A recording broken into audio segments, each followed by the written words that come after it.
All right, welcome back to the Building Your Life podcast. My name is Doug Sandler. John Browning, welcome again to another exciting episode.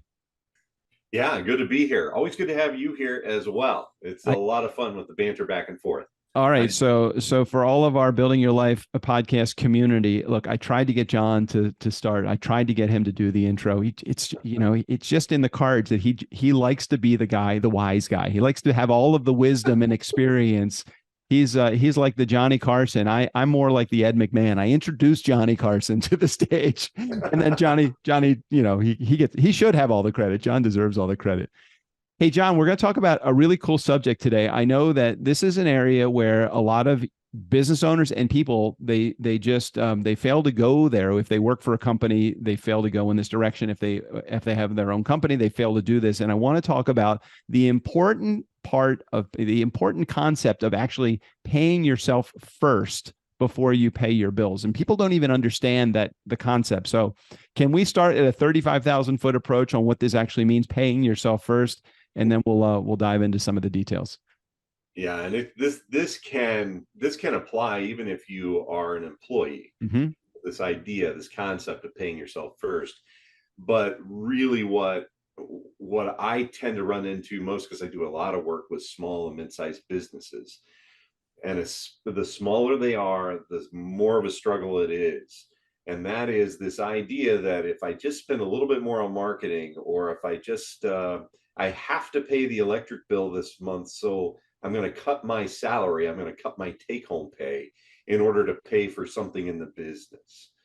And you have to be super disciplined. If you're going to be successful long term, you have to be super disciplined about paying yourself first, no matter what, because in most small businesses, if you die, your business dies. Yeah, yeah. And if you are under constant stress about, can I pay the mortgage this month, or the rent this month, or the grocery bill this month, your psychology of doing anything begins to just weigh you down.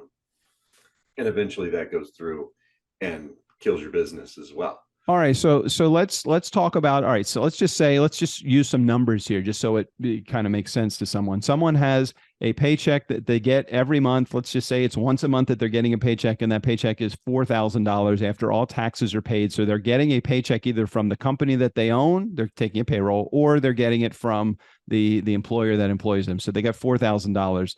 So, but my mortgage is due, my rent is due, my car payment has to be done. I have a cable bill that has to be paid. I have car insurance. So don't I take those things first, and then I have $150 or $800 left at the end of the month? Now what do I do? So how do you even set this process up to begin with? First of all, you don't touch your payroll. Just a practical tip, right? You set up your payroll and you let your payroll run to yourself. Just a real quick little rabbit trail here is many small business owners don't pay themselves a W-2. Right. And I understand there's some tax reasons for that and everything else. It can be really important, and you could be in a position where you are really not happy with yourself for not paying yourself at least something in the form of a W-2. All kinds of reasons for that. We'll cover that maybe on a different podcast topic. Sure. But don't touch that W-2. Set it up what makes sense for you, and don't go in there and call your payroll company and say, yeah, this month let's take that down to 3,000 because I have a marketing bill or I have something else. You know what? And it's not that I'm advocating not paying your bills. What I am advocating is that you are the most important thing in your business. All right. So how do you make that happen? So now we're paying ourselves a consistent amount of money every month, X amount of dollars. How do we then back off? There's things that are fixed payments and there's things that are inconsistent, up and downs or emergencies that happen. How do we know that we're going to have any money left over if we're paying ourselves? And how do we actually pay ourselves? Like, what's the physical act feel like and look like? Well, aside from the W-2, the physical act of paying yourself can be a draw on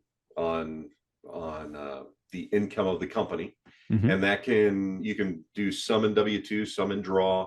It helps reduce your taxes that you're paying and all of that. So that's another way to pay yourself. but I think the thing that gets most small business owners is they believe, and they may be correct, that if I spend that extra $1,000 on this shiny object, on this new marketing tool or tactic or something like this. And we do hear a lot with the self-help folks out there, and I believe in this, but only to a point. Invest in yourself. Mm-hmm. So maybe it's that program that you can learn a little bit more, and that'll make you more valuable, and then it'll immediately bring more money into the company. The reality is, and again, I've run a lot of different businesses. It's not just Guardian Rock Wealth that I've run. It's not just financial companies that I've run. I've run an IT company. I've run a healthcare company. With all of those, there's always something else you can learn. There's something else you can spend your money on to bring more money in. The reality is, if you don't track your ROI, your return on investment, many of those things, and I'm going to be real here, Doug. I will tell you that it is so tempting to, wow, that sounds great. The sales pitch is great. I'll spend the $2,000, the $5,000, the $10,000 to get that. But then when you see that return on investment, it's just not there. And the other thing, that's a tough thing.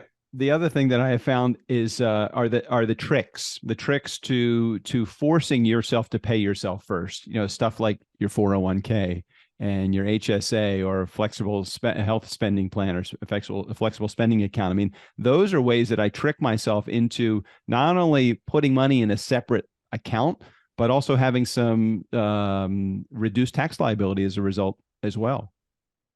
Yeah, that whole tax planning thing. There's two things about this, about the paying yourself. So maybe it's not to pay your rent, but paying yourself for the future in your retirement. And that whole 401k thing tends to be very daunting to the small and the mid-sized business owner. They think, that's paperwork I don't need. I need to be concentrating on what I do best. And if I ask the accountants to do one more thing, well, they're expensive. And oh my goodness, I just can't, right? We have that nasty word keep coming up, the can't word. Mm-hmm. The reality is, with the new ERISA laws, a lot of small businesses are going to have to, or they will be in violation of the ERISA laws. They're going to have a 401k. And 401ks come in more than one flavor. That's first thing to realize. And second of all, they're not hard to set up. You can call me tomorrow. We can have a 20 to 30-minute conversation. And by the end of the month, with just a few paperwork items, we can set something up that basically runs on autopilot with the paperwork done for you at an extreme. You would be shocked at how low of a cost it is now. And so two things tend to happen. One is like, oh, my payroll company will do it. Okay, great. I'll let them do it. That's usually not your best option, because payroll companies do one thing really well. They do payroll really well. Yeah. Yeah. There are other companies that focus on 401k programs. And how those 401k programs are invested is where Guardian Rock comes in. And not only that, but we can help you retain your employees, which is a big problem right now, right? We can help you retain, because a small business, you don't offer a 401k. I can go down the street and work for a bigger company that offers a 401k and the salary. It's pretty attractive. I mean, it's free money to an employee, and it does not actually feel like, after, again, it's part of this is the consistent method of paying, paying something into another account on a consistent period over a consistent period of time, is that you don't miss it anymore. The 3% or whatever it is that it will cost you to pay that employee that you now say, I have a 401k, and you're contributing to their 401k, they feel like it's free money for them, and it's a fairly minimal expense for you as the employer. And like John just said, it does attract a different level of employee that wants to work for you. Right. And there are other things about the 401k too that we actually find. I get a list of small, mid-sized businesses in our area that have not, like, they have not done what they're supposed to do. And it's, whether you know it or not, it's public information. Mm. So if you don't have your surety bond, which is a requirement for a 401k, and you just forgot about it or whatever, they don't cost hardly anything. So why not have it, right? But if you don't have it and you get caught not having it, then it gets really expensive. And that gives them cause to delve further into what else you might not have done. So little things like that, not having that done is, you're neglecting something that can really damage your business and in effect you, if you're the owner. So making sure that stuff is just done and done on autopilot. And again, to your point, you don't even have to, you can set it up. If your business can't afford to contribute on behalf of your employees, you don't have to. There are ways to set that up. There are waiting periods that you can set up if you're worried about employees not staying long enough. And that can be a set of golden handcuffs for your employees, so they're not always running off. You train them and then they run off. I know when I've run businesses, that's been one of my biggest problems. You train them and they use that training to go get a better job. Well, what if in 90 days they have access to a 401k plan that's pretty attractive? Well, at least you're not going to lose them right away. So there's so many reasons to do it, and it's not nearly as expensive as you think. You do not have to contribute on their behalf, but it does tend to retain employees if you do. And like you said, it becomes something that you just don't miss. The other thing I just want to emphasize too is we're talking a lot about the savings side and how to pay yourself and the income side. On the other side, the expense side, so many business owners I have seen, I'm self-employed, have been for 30 plus years, and seen so many of my friends come and go out of business because they have subscriptioned themselves to death, or they expense themselves to death. They have this marketing plan that they know if they just spend 10 grand this year on it, they're really going to make a big splash to their market. Slow and steady wins the race sometimes. Sometimes it's not important. It's not an essential element to put all of that down. Not saying that marketing isn't important, and going on going to that retreat isn't important, or having that shiny thing is not important, but is it important enough to put you out of business? So just think about the expense side of things too, that you don't have to have that brand new car every 2 years. Well, it's a lease, so it's a write-off. Well, it's still an expense that you have on your, coming off of your top line. So just be careful of all of those things. Yeah, I love that one. Well, it's a write-off. It still costs you money. Guess who's paying for that? Guess who's paying for that? It's like when I shouldn't pick on the ladies, but when my wife goes to the store, she used to come back and say, "Oh, I saved so much money at Kohl's or whatever." I'm like, "Show me." Okay, well, we saved a lot of. It cost me a lot of money to save that money.